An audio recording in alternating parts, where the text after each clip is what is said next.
Well, this is Rich. Failed presidential candidate Hillary Clinton. You remember her, the basket of deplorables, the irredeemables? Well, she now is saying, don't demonize each other. In the same breath where she attacks Republicans, saying that most of the finger pointing is coming from the right. We have, and I include myself, we have got to stop demonizing each other. Exactly. Yeah. Now, I think most of that right now in our country's history is coming, from the right, coming from people who want to dominate. They want their point of view. We have got to stop with the finger pointing and the scapegoating. We can have legitimate disagreements. Facts and evidence have to matter again. And then we can start having good debates. Finger pointing comes from the right, except, oh, wait, I remember when she was the Democratic nominee for president, and she said this. You could put half of Trump supporters into what I call the basket of deplorables. Right? Discussion begins with Kamala Harris's struggle to answer whether she would do anything differently from Joe Biden. Patrick Murphy recalls military values of loyalty above all else except honor, stressing that real leaders must show The racist, sexist, homophobic, xenophobic, Islamophobic, you name it. So many of those extremists, those MAGA extremists, take their marching orders from Donald Trump. At some point, maybe there needs to be a formal deprogramming of the cult members. Years ago, but I want to play this clip, Kennedy. This was Hillary Clinton just yesterday talking about white males in a world that she would envision a little differently. The idea that you could turn the clock back and try to recreate a world that never was, dominated by, let's say it, white men of a certain persuasion, a certain religion, a certain point of view, a certain ideology, is just doing such damage to what we should be aiming for. Kennedy, how does one in the same breath, that was this morning, say that we should stop finger pointing and then point your fingers at... Harris is criticized for lacking a strong personal identity. Commentators say she appears squishy like mashed potatoes, with no clear stance, little visibility in her... White men of a certain religion and certain persuasion. It is shocking how she lost. I mean, this woman just has stunning political instincts. The way she is able to make these base and blanket statements targeted at people that she used to seek votes from. And she wonders why she no longer has influence in the party.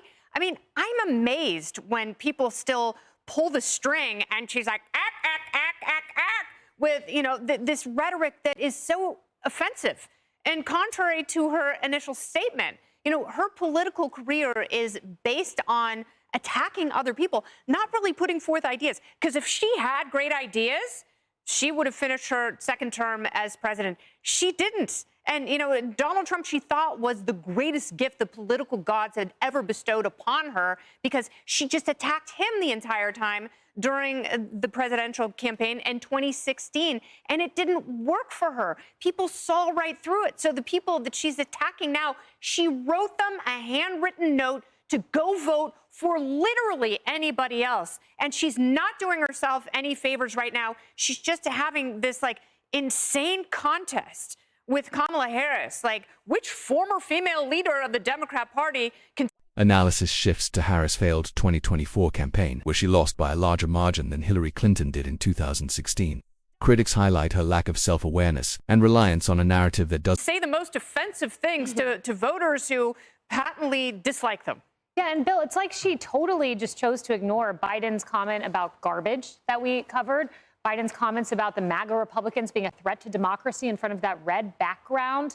It's like she just totally has put that over here. I watched a lot of that interview this morning before our program. They gave her a lot of time, and she had a lot to say. And one of the things she said is that the Republicans are doing a better job at social media and at podcasting and things of that nature.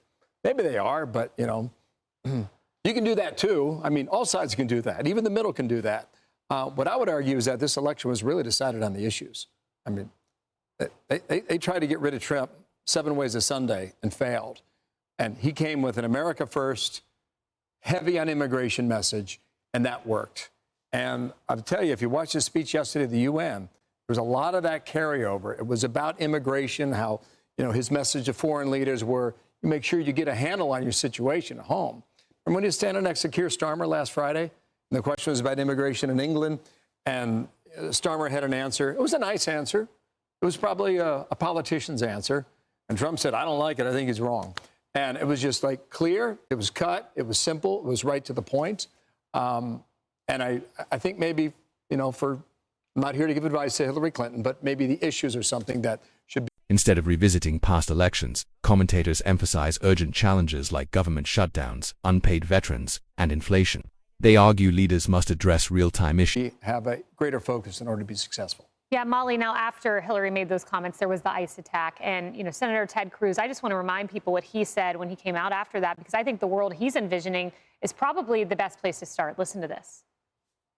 We need to learn to work together without demonizing each other, without attacking each other. We should come together. If we want to have a debate about immigration policies, we can do so in the halls of Congress without demonizing each other, and especially without demonizing the men and women who every day put on a badge and go risk their lives to keep us safe.